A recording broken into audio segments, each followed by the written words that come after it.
What's up, guys? We're back, and man, look at this deck.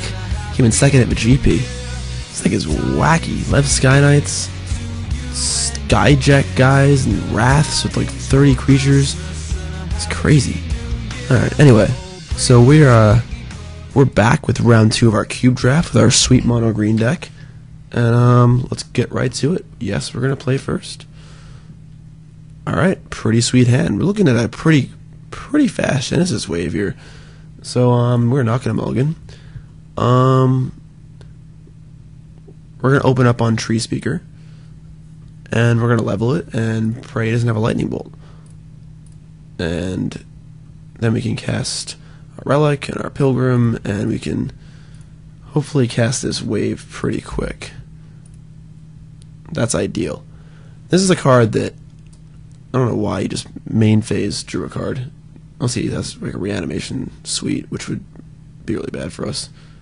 Alright, good. Yeah, it's very strange. I don't know, you should probably be librarying on your opponent's turn.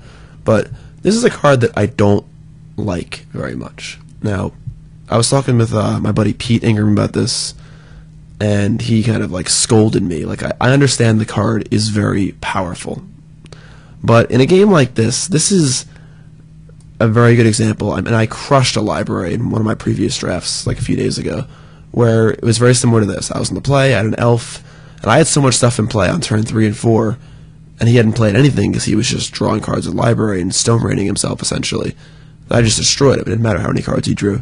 I mean, now, like, he drew a card, cool.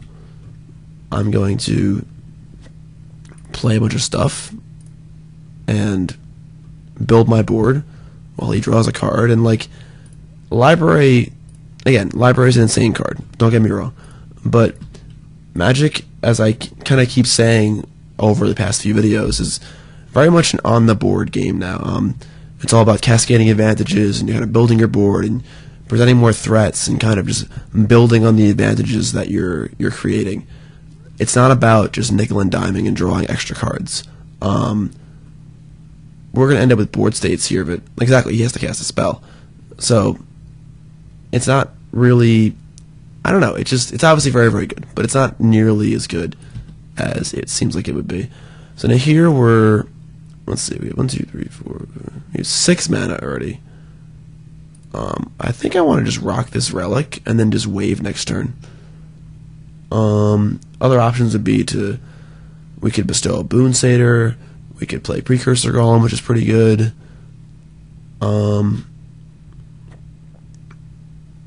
If we play the Relic, we can wave for 5. If we draw a land, we can wave for 6. Both of those are very good.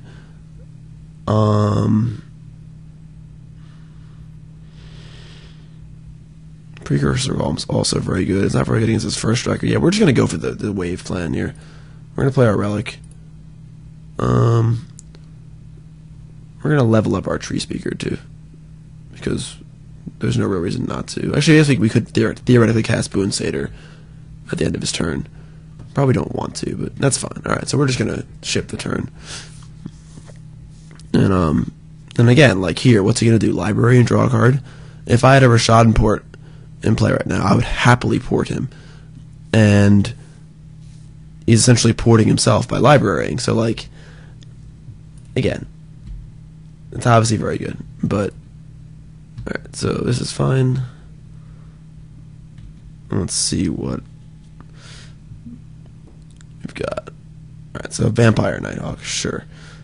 So, we could cast Boon Satyr here.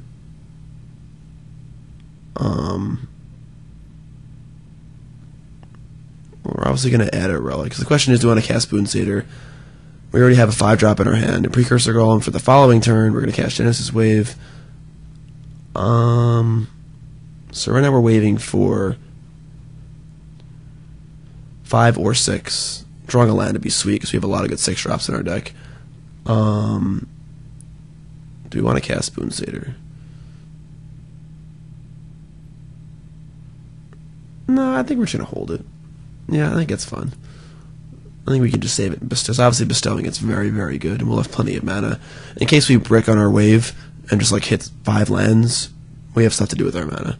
So, alright, so draw land, please. Alright, that's fine. Wall blossoms is cool. So,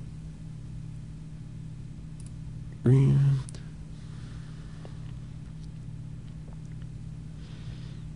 We could theoretically cast Wall Blossoms and Precursor Golem here and go for the wave next turn.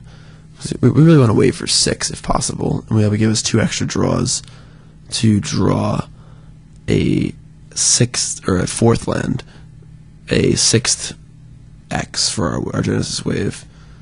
Wall obviously blocks Porcelain Legionnaire well. We risk him having like a Thought Siege or something. But we'd be casting a Precursor Golem, which is obviously a pretty solid threat.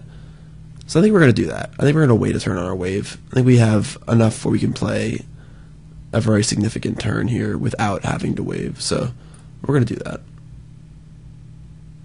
Cast the card, draw a spell first.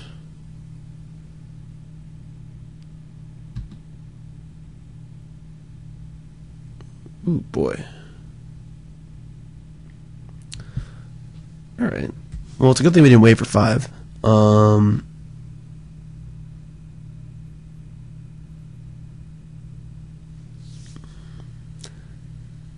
See, the problem here is our deck is just too good. We just have too many good cards to cast that we can't decide which one we want to actually use. So if we cast Garrick here, we're not waving next turn because we're going to lose our extra relic mana.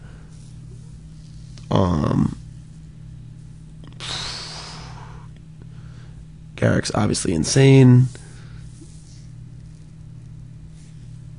Alright, I think we're going to stick with our Precursor Golem plan. If we cast Garrick and draw a bunch of creatures, that's sweet, but it doesn't really help us with our current wave plan. And again, if our wave bricks, we just hit lands, we can just play Garrick and draw a bunch of cards. So we're going to stick with our original plan of just casting Precursor Golem. And once again, hoping that we draw a extra land for our 6th mana for Genesis wave. Or again, our wave on 6.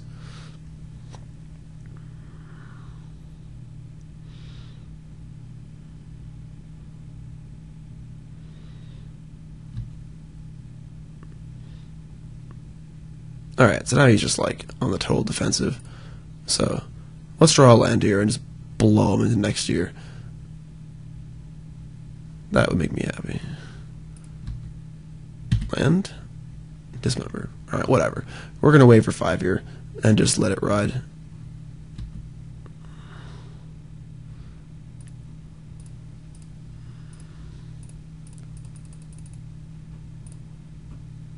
If anything, the worst case scenario here is we just get a quadruple rampant growth and we can just cast all our spells next turn. So let's hit it. Alright, so we had some good ones and some bad ones. We lost our natural order, which stinks. We get 2 land, a Caryatid, and the best one is Wolfear Silverheart. Make sure we do this right. Never actually cast Genesis Wave on MODO before. We did do it right.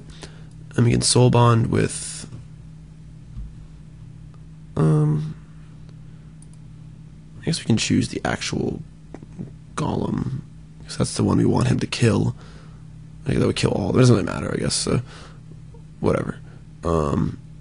Actually, yeah, it does matter because we'll make him big. If he trades with the Nighthawk, then he can't kill these 2 with a removal spell. We have Dismember anyway. Yeah. Though I don't think we're going to bother dismembering the Nighthawk. It's not worth it. So we can just crash with this guy. Happy to trade with Nighthawk. And keep on going on our merry way. Sure. Not a problem. So this is quite the board we've built here. Again, the only card we're really terribly scared of is Balance. Even Balance isn't that bad. Even a Wrath of God. We have Garrick to recover. And he's just not doing anything. So I guess let's kill off this dude Actually, I guess we have the Boon Satyr to pump with, so never mind. We can just keep on going. Drop Evil Titan. Man, our deck is good. We have 10 mana, 5 for Boon Satyr.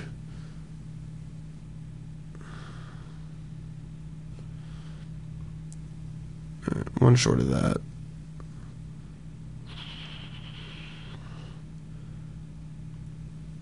Yeah, let's just Boon Satyr. We can attack with our guys here. I guess if we play a guy, we're pairing with Wolfear Silverheart.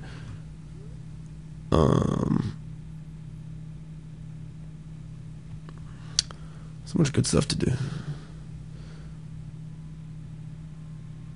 This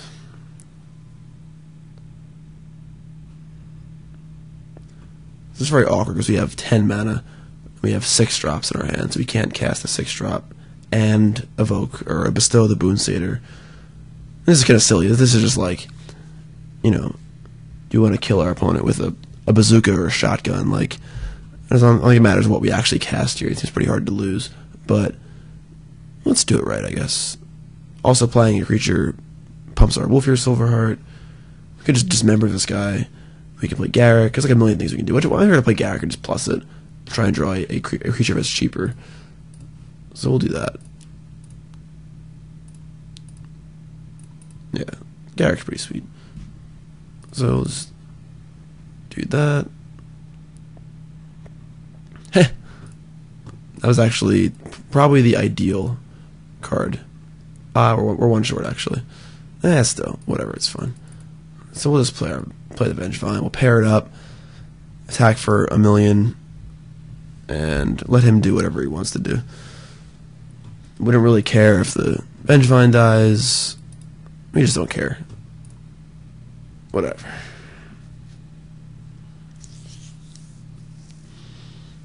Alright, so he probably has a removal spell for the Wolfear.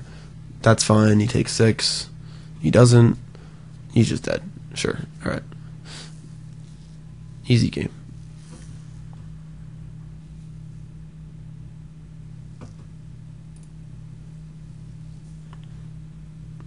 Again, even if he Wraths here, we have multiple creatures in our hand, a Garruk in play, a Vengevine in our graveyard. Like,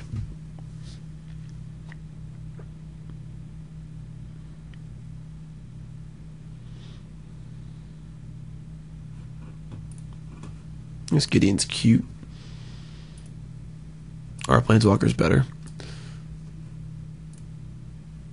Alright, so I don't really understand what he's doing. I guess he's just...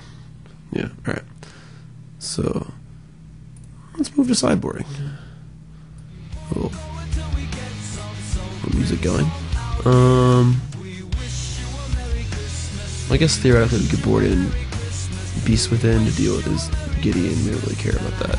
The cool thing about this deck is we're just going over the top of everything. Like, our Genesis Waves and Terastodons and Garruks are just like far and away better than anything he's going to be doing. I don't think Plowinder's really worth it. He had kind of an aggressive, you know, sort of start with his library. I don't even know. Whatever. So we're just going to run with that and keep right on going. Wish you guys a Merry Christmas. It is Christmas morning at 2 a.m. So doing a little cube drafting. And we got a stinker of a hand, which is fine. As we saw in the first match, our deck's in a mulligan pretty well.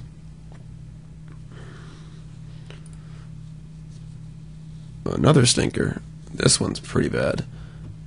This is sort of like our Tinker deck was, where we kept drawing the Tinker and the Tinker target. We have our best natural order target in our hand, and a 6-drop, and a 4-drop and 2 lands. So we're going to mulligan again. Alright, we're going to mulligan again. Okay, cool. So, Merry Christmas to this guy. We mulligan to 3. And if we just draw like a Llanowar Elf and a few lands, we're probably going to win this game anyway. That's fine. So if we can just draw 2 lands in a row, I actually feel reasonable about our chances this game. Ooh, boy.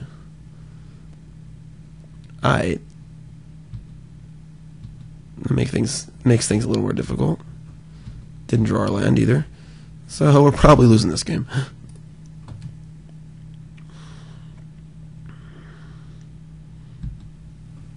Alright. Maybe we've got a shot. So you're saying there's a chance. I love that movie.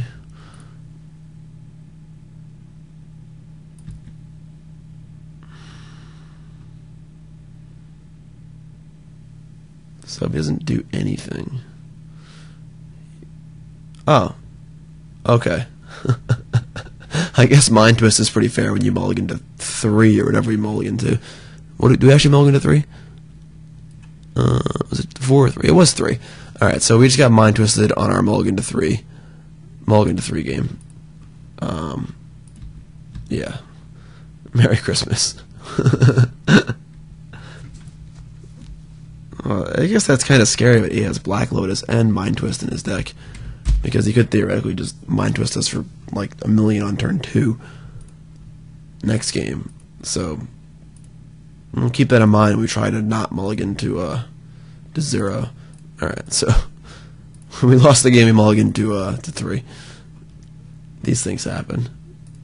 Jump right back in the ring. Okay, much better. So we have turn 1 carried. Turn 2 we can green suns for some stuff. I'm not really sure what we're going to green sun for. We just cast Thrawn if we wanted to. Let's see what's in our deck. We had Vengevine, Wickerbarrow Elder, Kitchen Finks, some more accelerators. I don't know. I think we're just gonna jam our Thrawn. We'll figure out our Green Sun and Zenith thing later. If we just draw some spells over the next few turns, we can just do it for 6 and get a Titan or something. I'm pretty happy with turn 2 Thrawn on the play. Oh, there's a library. And an Orzhov Signet.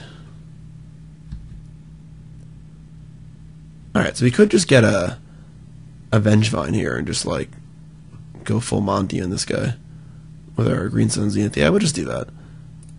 Casting Hermit's kind of slow. Might as well just apply the pressure that we're or I guess not apply, we'll increase the pressure that we're applying. That's possible with some cool card I forgot about. I guess Wickerbarrow Elder does kill his Signet, but Vengevine is just so much pressure, it's just unbelievable. I'm pretty happy with that. I mean, we're literally putting him dead in like a turn or two. So he has to deal with this. We have a Hermit. We can morph next turn, and then if he can't deal with all this and the Hermit, then he's dead. His hand also is much more resilient to Mind Twist. If he Mind Twists our 2 cards away here, we don't really care that much. Our board's pretty good. And the time it would take him to cast Mind Twist would give us enough time to likely win. So, not one of our best hands, still a very good hand. Hopefully he does not have Wrath of God here. Blade Splasher's pretty good. That's a solid play for him. Stem the bleeding a little bit. Our Thrawn can get in. Our Vengevine cannot.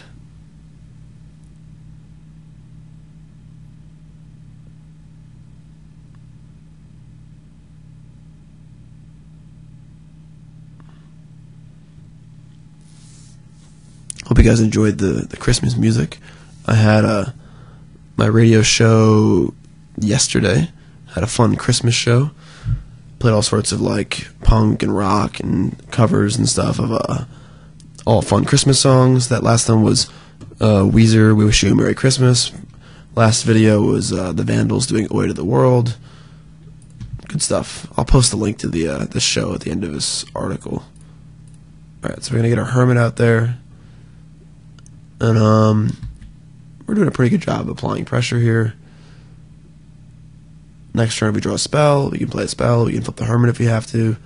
Thrawn's still getting in, pretty much no matter what. Even if he has a Wrath, Okay, that's not bad for us because we actually have Terastodon, and Vengevine wasn't doing much anyway. So this is definitely a mildly suspect play, considering that his Vengevine was going to bounce off or my Vengevine was going to bounce off his Golem. Killing this might have been better, but we're cool with that. We can get land. That brings us one land closer to our Terastodon, and yeah, so it's still in pretty good shape.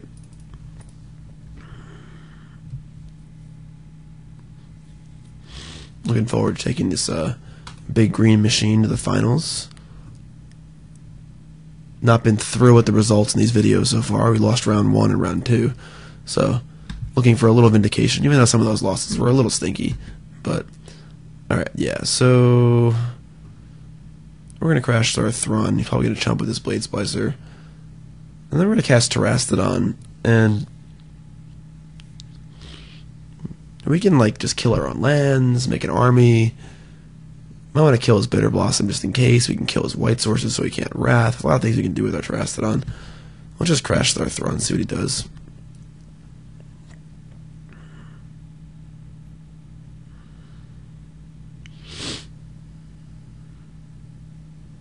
Sure. The problem is if we decide to Terastodon and we destroy some of our lands to make an army, or maybe his Bitter Blossom, and he has a Wrath effect, we will lose everything, and we'll be totally all in, which is not somewhere I often like to be. I think I might even rather just end of turn flip this Hermit. That will put 9 power in play, plus the Thrun. He'll have a blocker.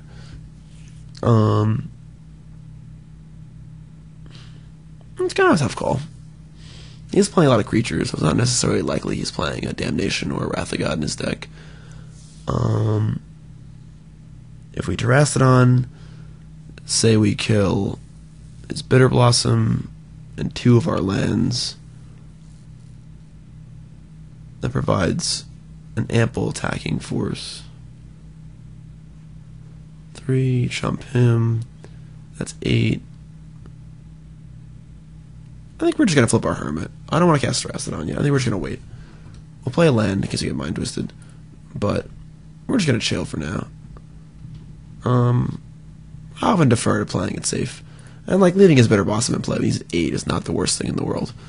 You know, we're going to make a bunch of guys attack him next turn. He doesn't know that's coming, which is good. So, I'm cool with this. This way, if he plays like something ridiculous, like a, I don't know, a Batterskull or a Green Sword or something stupid, we have Terastodon to answer it. If we need to. So, playing a little safe. I like playing it safe. Nice card. Honor of the Pure. Definitely seen better. Probably not one we're going to have to Terastodon. You know? Just saying. Let's flip this guy. And this should likely end the game. He'll have 2 blocks. He'll take 7. Yeah, this is the end of the game. We're gonna even attack with the Hermit because this isn't on first strike anymore. He's gonna block here and take 7 and die.